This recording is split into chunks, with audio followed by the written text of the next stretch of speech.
It's a few minutes past 7 p.m. This is The Print. I'm Jyoti Malhotra, and I have with me several reporters of The Print who traveled across India these last 6 weeks. It's a grueling campaign of the longest Lok Sabha election. Let me introduce you. This is Ruhi Tiwari, Neelam Pandey, Maushami, Jyoti Yadav, and Pragya Kaushika. As you know, we have this sort of army of young women reporters who traveled across. That's why we've been reading the best and the brightest of their stories and watching their videos on The Print. We have a live blog running right now, even as I speak. So please log on and read the stories on The Print. It's www.theprint.in. Let me first start with you, Ruhi. Your experiences in Assam and in Madhya Pradesh, what did you see? Well, Jyoti, what I can tell you is that there was a lot of popularity for the Prime Minister. It's very clear that the BJP has ensured this election is entirely about him, and that is something that is translated on the ground as well. Because the voters often are not talking about the candidate at all. They're talking only about the Prime Minister, including in seats where the BJP is not contesting. So, for instance, in Assam, in seats where it is an alliance with the AGP, people are still saying they'll vote for Modi. That's even the Assam Gana Parishad. Yes, that's a regional party. That's the Assam Gana Parishad. People are still saying they'll vote for Modi. Now, the only question is whether this translates to votes in the sense that when people actually go and vote, do they think of the Prime Minister and vote? Do they think of the fact that they want to elect XYZ as the Prime Minister? Or will there be local factors at play? Will the candidate matter? Will other factors, say who's voting for whom in the village, caste affiliations, family affiliations, will all that come into play? But what about Madhya Pradesh? You had Pragya Singh Thakur in Bhopal against Digvijay Singh. That has been a very controversial seat. Right. Well, what the BJP did was to put a gag order on her after the Karkare statement, and we know that she didn't speak until elections in Bhopal were over, when she made that disastrous statement on Godse, which was just a couple of days ago. So what's in Bhopal specifically, there isn't particularly any great anger against Pragya Thakur. So if the BJP wins there, it's going to be because it's the BJP and because of Modi. So it's neither going to be because of her and not, neither the loss or the win is going to be because of Pragya Thakur. If Digvijay Singh wins, it's because he has a track record as a politician in the state. He knows the state. He knows the organization very well. He knows how to fight elections. Right. And if Pragya wins, it's going to be because of the Prime Minister and the BJP. Right. Maushami, you traveled across West Bengal and Orissa, and in West Bengal, Mamata Banerjee, she is sort of upholding the flag of the opposition. She's she won, she's otherwise, if you see that in the rest of the country, the opposition has been pretty much decimated, at least in North India. What did you find? Well, in West Bengal, Trinamool is the incumbent, Trinamool is the ruling party, but what has happened is that BJP for once has made inroads, and massive inroads, starting from North Bengal to Central Bengal, and for once even Mamata Banerjee and her party got rattled, and you could see in the discourse, that the political discourse that played out in West Bengal, leading to the final phase, before which there was violence outside the Vidyasagar College, and his bust was vandalized by so-called the alleged BJP supporters. Maushami, tell me that this vandalizing of the bust of Ishwar Chandra Vidyasagar, what do you think will be a response to that? Do you think that people will come out and vote in favor of the Trinamool? Will this be this Bengal pride surging, or will it be advantage BJP? Yeah, you are right, Jyoti, because the Trinamool has already started using, it started using it to show that how BJP is trampling upon Bengal's prestige. And, a party which doesn't even know who Vidyasagar is, and who goes, whose volunteers, whose supporters go out and break a bust of that leader. So, Trinamool has already started using it, so much so that Prime Minister Narendra Modi, the second day in his rally, he said that if BJP comes to power, they will ensure that a bigger statue of Vidyasagar comes. They are going to. Was it such a big deal, this vandalizing of the bust of Vidyasagar? Well, because in Bengal, yes, because Vidyasagar, for Bengalis, it's a very cultural thing. He was the one who gave you the letters. So, Bengalis learned their letters from the book that was written by Vidyasagar. That was one. And he is seen as one of those philosophers, academic, social reformers. So for a Bengali, somebody, in fact, there was talk among the people in Bengal that, if a party like BJP does this even before coming to power, what they are going to do once they come to power. So even the Trinamool is now playing on that see, this is what we are saying, and if you vote for us, we are here to protect Bengal's pride. So they have turned it into Bengal, vote for Bengal's pride versus somebody, an outsider who doesn't know about Bengal's culture and Bengal's cultural icons. So I'll come back to you, Moushami, and we'll talk about Orissa a little bit later. But let me come to you, Neelam. Neelam, you went to Uttar Pradesh, the big state with 80 seats, the Mahagathbandhan. It seems to be doing, now according to the ABP exit poll, seems to be doing very well. I think they're giving it 56 seats out of 80. Now, of course, this is just an exit poll.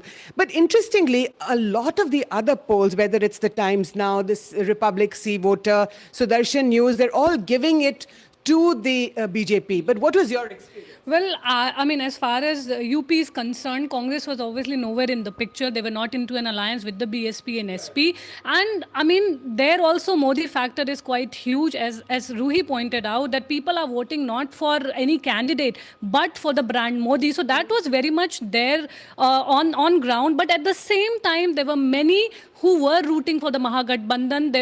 There are these loyal SP voters, there are these loyal BSP voters, and at this juncture, one could see that they had no problem in voting for the Mahagathbandhan as a whole, with both of them coming together. And at the same time, the issue of cattle, the agrarian crisis, that actually was a huge problem. It was a problem because you didn't really see that in any other part of It was, because wherever I went, even in Amethi, Raebareli, where you have Rahul Gandhi and Sonia Gandhi, one of the problems that people pointed out, even if they were voting for Modi, they said this is one issue which is really affecting us, and the Yogi government has not done much. And as far as UP is concerned, not many were talking about Yogi government. As Ruhi also said, that it was all about Modi. So as far as I could see, it is going to be neck and neck. Even in UP, they were talking about Modi. So the Mahagathbandhan hasn't really been able to establish. Well, I would say it is neck and neck. They have really fought very well. So I would say that, well, ABP is giving it a complete sweep. I would not say it will be a sweep, but they have definitely given stiff competition to the BJP as far as UP is concerned. I will also like to mention Gujarat. I mean, Gujarat is one where... Went to Gujarat. Yes, all the exit polls are showing that it is going to be a clean sweep for BJP. But I still feel that, in a few seats, because of the farmers' distress, because of the agrarian crisis, and because of drought, there are some constituency where Congress might be able to win 2 or 3 seats, definitely. We'll come back on Gujarat, but Pragya, I want to come to you. आप राजस्थान गई थी और खास करके राज्यवर्धन राठौर और वहाँ के वो जो जयपुर रूरल और उन इलाकों में आपने बहुत रिपोर्टिंग की. आपको क्या लगता है? आई थिंक ज्योति, जहाँ तक राजस्थान का सवाल है, राजस्थान हमेशा से बहुत ही स्ट्रेटेजिकली वोट करता आया है.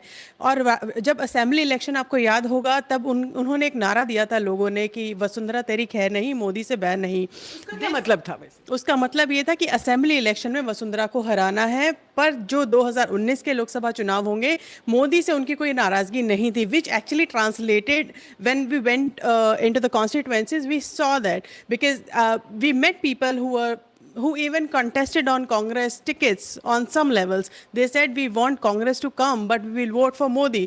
या वहाँ पे राजस्थान में आपको बता दें, एक बहुत बड़ा मुद्दा था जो कि था राष्ट्रीय सुरक्षा का मुद्दा, which has actually percolated. राष्ट्रीय सुरक्षा का तो मुद्दा पूरे देश में था, लेकिन राजस्थान में क्या खास मुद्दे थे? राजस्थान में जो मुद्दे थे वो आपको बता दें, उनका सिर्फ एक ही मुद्दा था, हमें मोदी को लाना है. किसी से आप बात करिए, वो कहते थे कि मोदी ने हमारा प्राइड है, उन्होंने हमारा सर फक्र से ऊंचा कर दिया है. पाकिस्तान को अगर कोई जवाब दे सकता है तो वो मोदी है. ये बाय एंड लार्ज यही सेंटिमेंट था जो राजस्थान में हमें अक्रॉस सुनाई दिया. इनफैक्ट आप ऑर्गेनाइजेशन की बात करें तो बीजेपी और कांग्रेस दोनों खेमों से हमने बात की. दोनों का मानना था कि 2-4 सीट जो कांग्रेस वहाँ पर इस राजस्थान में अगर निकालती है, आपको बता दें 2014 में 25 में से 25 सीट राजस्थान लेके बीजेपी राजस्थान में लेके आई थी. अगर 2019 में कुछ सीटें कांग्रेस के खाते में जाती हैं, वो भी एक कॉन्टेस्ट है, बहुत फाइट है उस कॉन्टेस्ट में. ऐसा नहीं है वहाँ से अशोक गहलोत के बेटे भी लड़ रहे हैं शेखावत जी के अगेंस्ट, जो कि जोधपुर की सीट है. वो भी कोई बहुत आसान कॉन्टेस्ट नहीं है. आपको बता दें 136 रैली वहाँ पर उन्होंने रोड शो और रैलीज मिलाकर सीएम ने अपने बेटे के लिए की हैं, जिसमें 96 अपने बेटे की कॉन्स्टिट्यूएंसी में की गई है. तो बहुत ही टफ कॉन्टेस्ट है, एक भी सीट वहाँ से बीजेपी के खाते से निकालना. मोदी, लेकिन इसके बावजूद आपको लगता है कि वो शायद हार सकते हैं सीएम के बेटे? ऐसा फीलिंग है ग्राउंड पे। जोधपुर के लोगों से जब हमने बात की तो उससे ये निकल के आया कि बहुत टाइट कॉन्टेस्ट है, इतना आसान नहीं होगा। चाहे वो सीएम के बेटे हैं, उनके लिए भी वो सीट निकालना बहुत आसान नहीं होगा। ज्योति, आप बताइए, आप हरियाणा में बहुत घूमी हैं और खास करके आपने जो अलवर में जो गैंग रेप हुआ था उस पर भी आपने बहुत रिपोर्टिंग की है, तो आप क्या कहें, आपका एक्सपीरियंस क्या रहा? हरियाणा में पिछली बार भाजपा वोट लेकर आई थी, 7 सीटें निकाली थी और हमेशा से कांग्रेस का गढ़ रहा है और इस बार भी भाजपा की लहर है और मैं कह सकती हूँ कि मोदी की लहर है। सबको प्रधानमंत्री मोदी चाहिए, लेकिन विधानसभा में उन्हें कांग्रेस चाहिए। जैसे बाकी रिपोर्टर्स ने भी बताया कि मोदी के नाम पे, राष्ट्रीय सुरक्षा के नाम पे, और क्योंकि हरियाणा एक ऐसा स्टेट है जहाँ से फौजी आर्मी के लोग बहुत हैं, तो वो उनके सेंटिमेंट्स हैं राष्ट्रीय सुरक्षा को लेकर। दूसरा, यहाँ पर जो जाट आंदोलन हुआ था 2016 में, यहाँ दंगे हुए थे, राज्य का बहुत नुकसान भी हुआ था, तो वो जो है वो मीडिया में वो मुद्दा था, लेकिन ग्राउंड पर वैसा कुछ नहीं दिखा मुझे कि जाट आंदोलन इस पूरे चुनाव को प्रभावित कर पाएगा। भाजपा ने बहुत हद तक मतलब वोट अपने पास रखे हैं। 3 सीटें रही जिस पर कड़ा मुकाबला है, दीपेंद्र हुड्डा और उनके पिताजी रोहतक में जो जी हाँ, जो सोनीपत से उनके पिताजी लड़ रहे हैं। इन 2 सीटों पर अभी भी मतलब कड़ी टक्कर है कि भाजपा लेकर जाएगी या कांग्रेस लेकर जाएगी, और कांग्रेस के लिए ये सीटें निकालना बहुत ज़रूरी हो गया है, क्योंकि अगर विधानसभा में उन्हें जीतना है तो ये 2 सीटें उन्हें निकालनी ही निकालनी तो ये बताइए, जो अलवर में ये जो गैंग रेप हुआ था, ये जो महिला का, तो इसके बावजूद कि राजस्थान में कांग्रेस की सरकार है, क्या मोदी जी ने, प्रधानमंत्री ने इसका पॉलिटिकल फायदा निकाला है? मोदी जी ने इस अलवर गैंग रेप पर यूपी में हुई एक रैली में उन्होंने बोला कि जो अवार्ड वापसी गैंग है वो अब बोल क्यों नहीं रहा है।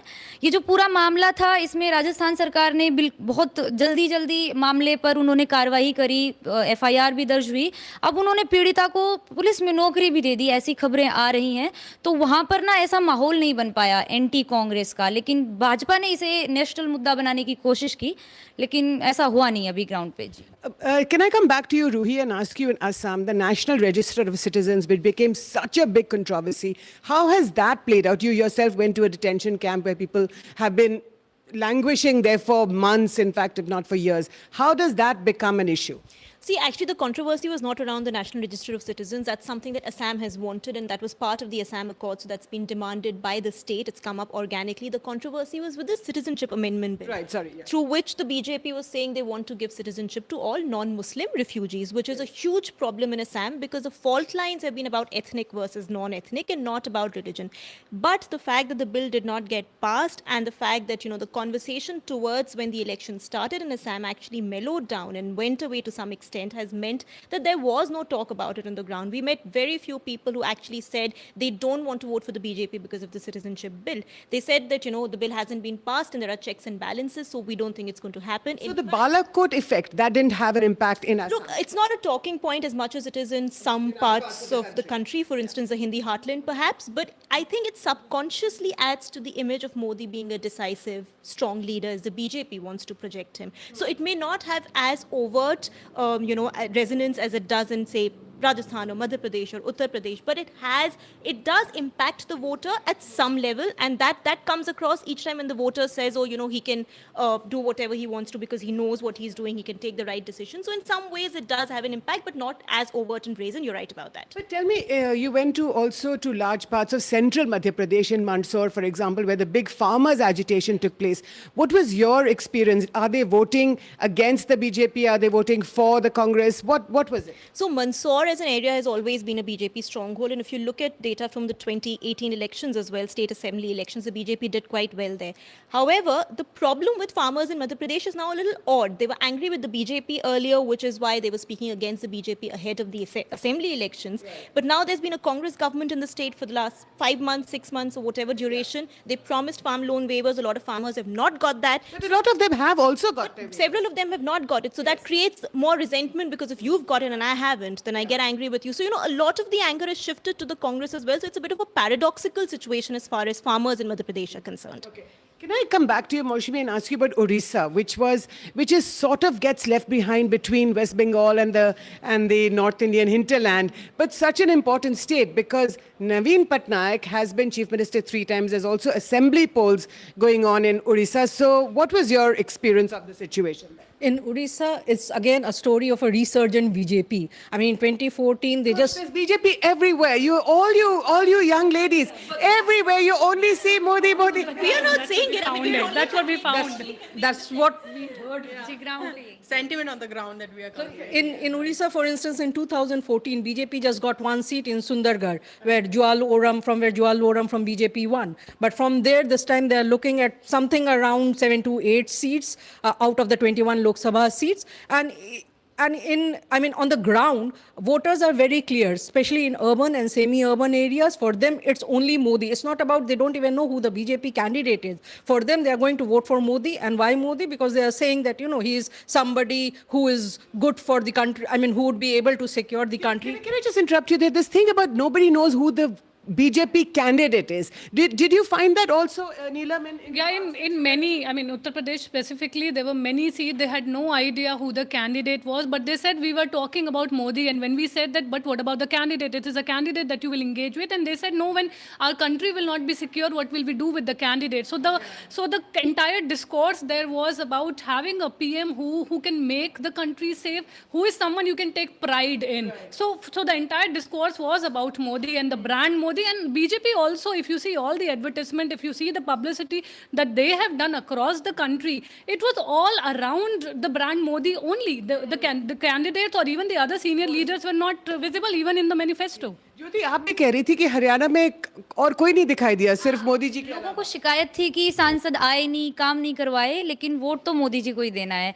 और खासकर जो यंग जो हैं 16-17 साल के, 18-19 साल के जो लड़के थे और बूढ़े जो बुजुर्ग थे, उन्हें मोदी बहुत पसंद आ रहा था। प्रज्ञा ने बताया कि पाकिस्तान को जवाब दे दिया, तो सबको लगता है कि पाकिस्तान को जवाब दे दिया है और उसी पर हम वोट करेंगे। तो पाकिस्तान को जवाब दे दिया क्या प्रज्ञा? राजस्थान में मोदी जी ने सबको जवाब दे दिया। See, it is for voters to decide, and if voters are resonating. Is that what I'm asking? कि पाकिस्तान को जवाब राजस्थान में सिर्फ नहीं दिया कि पूरे देश में ही दिया? I think the sentiment has gone nationwide, but Rajasthan more so because it has boundaries, some constituencies that share boundaries with the Pakistan, and there are constituencies where large chunk of people go to army, and this sentiment is looming large in it's Hindi heartland. So जो pride वाला होता है Hindi heartland में, वो बहुत ज़्यादा echo हो रहा है इस time. ये देखने में आया है, propaganda होता है, narrative होता है, but narrative, I think BJP has been successfully able to get that narrative to the ground.